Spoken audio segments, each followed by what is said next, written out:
Oui, la journée, il y a biso ba maman. Pas tellement journée. Nako lobela moi, il y a biso ba maman en fait. Na moi, il y a biso ba maman. Maman, au juli baku ya kolandanga na poko lelo.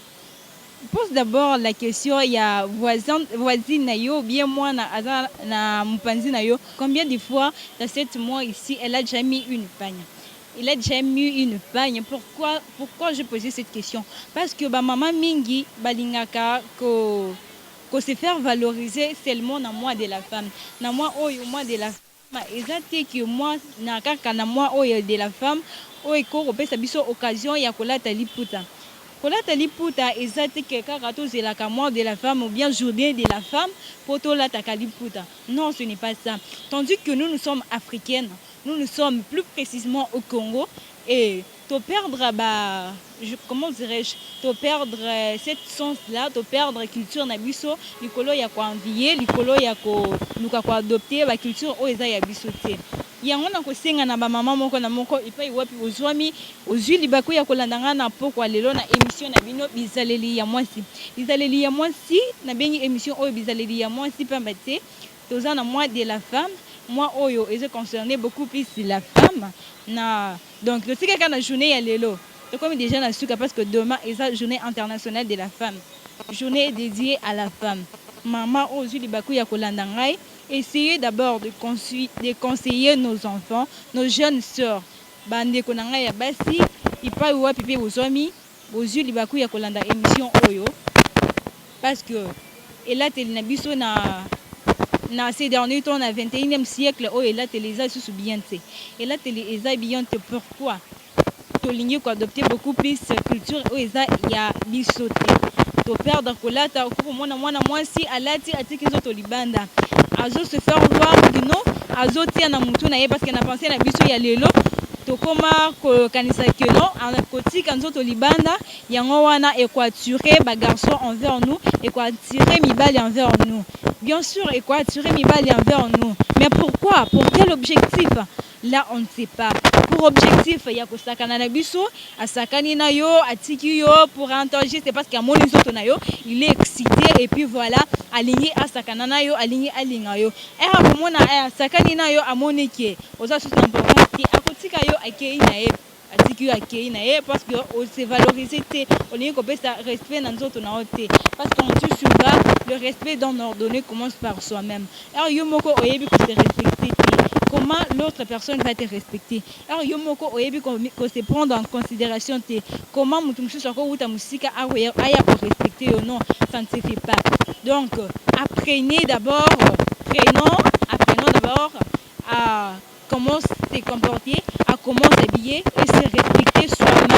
Avant que mutumshu soit respecté yo, il faut quand même yomoko obana ko respecter. Il faut yomoko osala modèle avant que mutumshu soit respecté on a place na yo. Donc pour cette occasion, j'aimerais profiter et solliciter à toutes nos jeunes sœurs, à nos mamans, et ça na ba maman mususu ba perdre cette culture là, ba perdre culture na bango, et ça na ba maman ya kala. Si supposons que non, ni ba jeune fille à lelo bazoloba ceux qui au latifo lata otika nzoto na yo polele pour que mibali balanda yo, pour que ozala attirante, pour que batia yo kana nzela. Supposons à cela, si ko ba maman o ba botama na mboka, ba ya bazwa chance ya na awa na Kinshasa, koya na ville. O ba botama na mboka ba bali na mboka.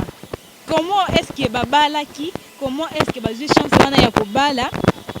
Comment est-ce que bazwa chance wana ya kobala sans que batika nzoto na bango libanda? Essayons un peu de poser cette question là, de faire l'examen de conscience, il y a de se poser la question wana parce que ba maman wana banda ki tika nzoto na bango te libanda, banda ki tika nzoto na bango te libanda, banda ki se respecter avant que ba juste pas respecter bango avant que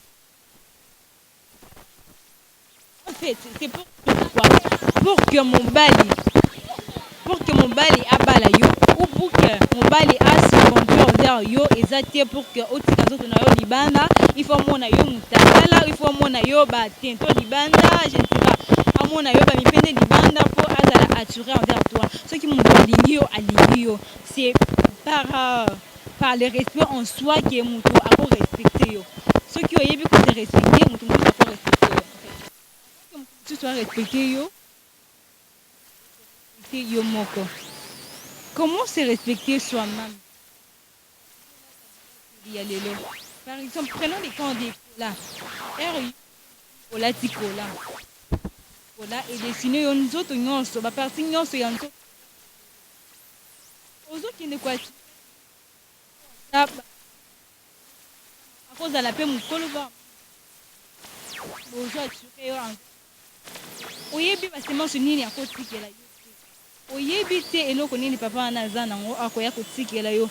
Pour ozalaki ya kolinga yo bien na intention te ya s'approcher na yo, mais vu habillement na yo, vu la façon dont tu t'es habillé.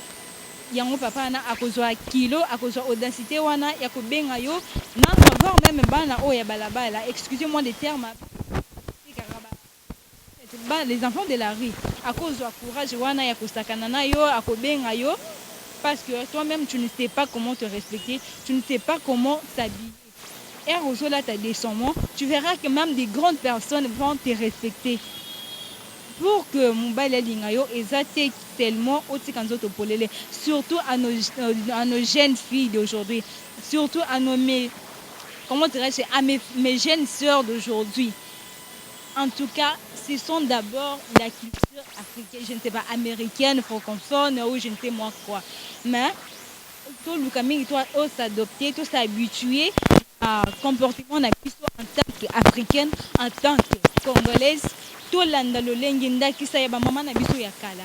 Comment si maman là s'habiller? Je prends l'exemple de ma maman Tété parce que je suis née dans une famille bassa.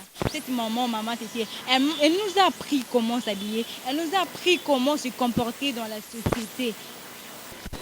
Napesi merci mingi na cameraman Tonton Eli et na maman Julie Chako na papa Michel Chako oyo atalinga Grèce alingi lelo kina se présenter devant vous avec un espace ya koleka pour que bomo nanga na journée ya lelo. Napesi merci mingi na mon cameraman Tonton Eli et à mon grand frère à Canada, Ibrahim Bassa, je salue toute la famille Bassa et ma mère, maman Tété Bassa, maman Charlotte Bassa et je ne peux pas oublier mon pasteur LMK, l'homme volé, je les salue également. Et bonne soirée et surtout bonne fête, il y a journée et il y a mois et dédié à la femme. Abonnez-vous sur notre chaîne, cliquez sur la cloche de notification pour ne rien rater de nos publications.